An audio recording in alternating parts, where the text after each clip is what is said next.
નમસ્કાર મિત્રો, જો તમને આ વિડીયો ગમે તો લાઈક, શેર અને સબસ્ક્રાઈબ અને કોમેન્ટ કરવાનું બિલકુલ ભૂલતા નહીં. અને હા, જો તમને આવી ભાવનાત્મક અને રસપ્રદ વાર્તાઓ જોવી ગમતી હોય તો નીચે કોમેન્ટમાં જરૂરથી કહેજો. તમને આ વાર્તા કેવી લાગે છે અને ભવિષ્યમાં તમારે આવી જ વાર્તાઓ જોવી હોય તો કોઈ બીજા વિષય પર તમે જેવી કહેજો. અમે એવી વાર્તા તમારા માટે બનાવશું. તો ચાલો શરૂ કરીએ આજની ખૂબ જ હસપસતી વાર્તા.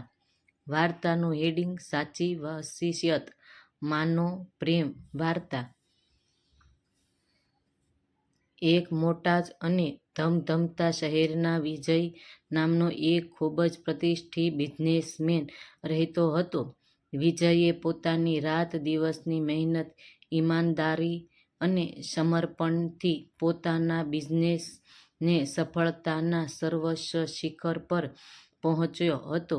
તેની પાસે એક મોટો આલીશાન બંગલો હતો, મોંઘી આવતી ગાડીઓ હતી, નોકર-ચાકરોની ફૌજ હતી અને સમાજમાં તેનું નામ ખૂબ જ આદરપૂર્વક લેવામાં આવતું હતું. બહારની દુનિયા માટે વિજય એક એવો માણસ હતો કે જેની પાસે જીવનનું દરેક સુખ હતું, પણ તેના હૃદયની અંદર એક એવો ખાલીપો હતો જે કોઈ ભૌતિક વસ્તુ ભરી શકે તેમ નહોતો. થોડી મહિનાઓ પહેલા જ વિજયના પિતા હસમુખરાયનું લાંબી બીમારી બાદ અવસાન થયું હતું. પિતાના ગયા પછી આખું ઘર વેરી વિખેરાઈ થઈ ગયું હોય તેવું લાગતું હતું.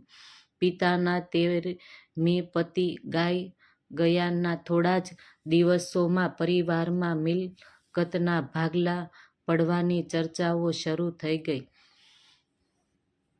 એક રવિવારની સવારે બંગલામાં એક મોટા એર-કન્ડિશન્ડ હોલમાં વિજય, તેના બે નાના ભાઈઓ અજય અને સંજય, તેની પરણિત બહેન નીતા અને પરિવારના જૂના વકીલ મહેશ સાહેબ એક મોટી કાચી ટેબલની આસપાસ ગોઠવાયેલા. પણ ટેબલ પર પિતાની આખી જિંદગીની કમાણીના અસંખ્ય દસ્તાવેજો, ફેરડીઓના શેર, જમીનના નકશાઓ અને બેંક લોનની ચાવીઓ પડેલી હતી.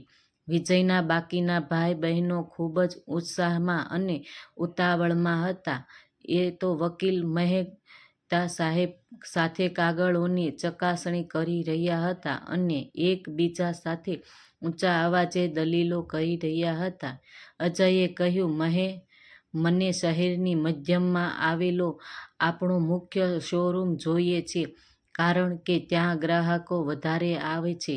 સંજયે તરત જ સામો વિરોધ કર્યો, તે પછી હાઈવે પરની જે કરોડોની જમીન છે તે મારા હિસ્સામાં આવવી જોઈએ. નીતાનું સોના અને ચાંદીના દાગીના લઈ લે.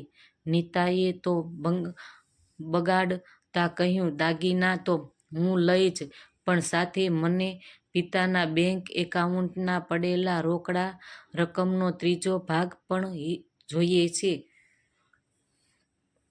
આખો હોલ માત્ર પૈસા, જમીન, પ્રોપર્ટી અને સ્વાર્થની વાતોથી ગુંજી રહી હતી. વર્ષોથી જે ભાઈ-બહેનો એક જ થાળીમાં જમતા હતા, આજે તેઓ એક-એક ઇંચ જમીન માટે એકબીજાના દુશ્મન બનવા તૈયાર હતા. પરંતુ આ બધી દોડધામ અને ઘોળાની વચ્ચે વિજય એ ટેબલથી ઘણો દૂર રૂમના એક શાંત ખૂણામાં એકલો બેઠો હતો. તેનું ધ્યાન મિલકતના કાગળો પર જરાય નહોતું. તેની નજર તો હોલના બીજા ખૂણામાં એક જૂની લાકડીની ખુરશી અને બેઠેલા તેના વૃદ્ધ માતા સરસ્વતીબેન પર ટકેલી હતી. પિતાના અવસાન પછી મા સાવ ભાંગી પડી હતી. તેના સફેદ વાળ ચહેરા પરથી ઉડી કચરેલા અને ધ્રુજતા હાથ તેની ઉંમર અને લાચારી બતાવી રહી હતી. તેની આંખોમાં એક અજાણ્યો ડર, એકલતા અને ઊંડી ઉદાસી હતી. ચૂપચાપ એક પણ શબ્દ બોલ્યા વગર પોતાના જ સંતાનોની દોલત માટે લડતા જોઈ રહ્યા હતા. તેની આંખોમાં ચોધારી આંસુ વહી રહ્યા હતા. તેને કદાચ એ વાતનો ડર સતાવી રહ્યો હતો કે મારા પતિના ગયા પછી હવે મારું શું થશે? આ બાળકો મને વસિયત જેમ વહેંચી દેશે. મને ક્યાંય ભાઈનો આશરો મળશે? કલાકોની દલીલો પછી વકીલ મહેનત સાહેબે બધા કાગળો તૈયાર કર્યા. તેમણે ચશ્મા સરખા કર્યા અને વિજય તરફ જોયું. ગંભીર અવાજે કહ્યું, વિજયભાઈ, તમારા બંને ભાઈઓ અને બહેનો પોતપોતાના હિસ્સા, મજૂરીય અને અડ્રેસિંગ નક્કી કરી લીધું છે. હવે પરિવાર સૌથી મોટો દીકરો તરીકે તમે બોલો. તમને કયો કરોડોની મિલકત, ફેક્ટરીમાં બધે બેંક બેલેન્સની શું જોઈએ છે? તમારો જે હિસ્સો હોય તે કહો, હું દસ્તાવેજમાં નોંધ લઈ લઉં. વકીલના આ શબ્દો સાંભળીને આખા હોલમાં એકદમ શાંતિ છવાઈ ગઈ. અજય, સંજય અને નીતા શ્વાસ રોકીને વિજય તરફ જોવા લાગ્યા. તેમને ડર હતો કે મોટા ભાઈ હોવાના નાતે વિજય કદાચ સૌથી મોટો મિલકત પોતાના નામે ન કરાવી લે. વિજય ધીમેથી પોતાના જગ્યા પરથી ઊભો થઈને, બધાની નજર તેની પાછળ હતી. તે મિલકતના કાગળોનો પડકાર હતા. તે ટેબલ તરફ ન ગયો અને ધીમા પગલે ચાલતો ચાલતો રૂમના એક ખૂણામાં ગયો જ્યાં તેના વૃદ્ધ મા બેઠી હતી. વિજયે ખૂબ જ આદર અને પ્રેમપૂર્વક નીચે જમીન પર ધ્રુસીને બેસી ગયો અને તેણે પોતાની માતાના ધ્રુજતા અને ઠંડા પડી ગયેલા હાથોને પોતાના બંને હાથોમાં લીધા અને માની આંખોમાં જોયું. માએ ધ્રુજતા અવાજે પૂછ્યું, બેટા વિજય, શું માંગી રહ્યો છું? વિજયે વકીલ અને પોતાના ભાઈ બહેનો તરફ પાછા ફરીને જોયું. તેનો અવાજ ખૂબ જ ગંભીર, મકર અને લાગણીભર સભર હતો. તેણે કહ્યું, મહેતા સાહેબ, મને આ જમીનનો એક જ નાનો ટુકડો નથી જોઈતો અને ન તો મને આ દોલતનું મોટું આસમાન જોઈએ છે. મારી આ જિંદગીની એક જ બહુ નાની અને નાજુક અપેક્ષા છે. જો ભાઈઓને અને બહેનોને મને કશું આપવા જ માંગતા હોય તો મને પિતાની આ વસિયતમાં મારી માં આપી દો. મને આ ભૌતિક સંપત્તિ, આ પૈસા કે આ બંગલામાં એક રૂપિયો પણ જોઈતો નથી. મારી બધી જ સંપત્તિ હું મારા ભાઈ બહેનો નામે કરવા તૈયાર છું. બસ મને મારી માં આપી દો.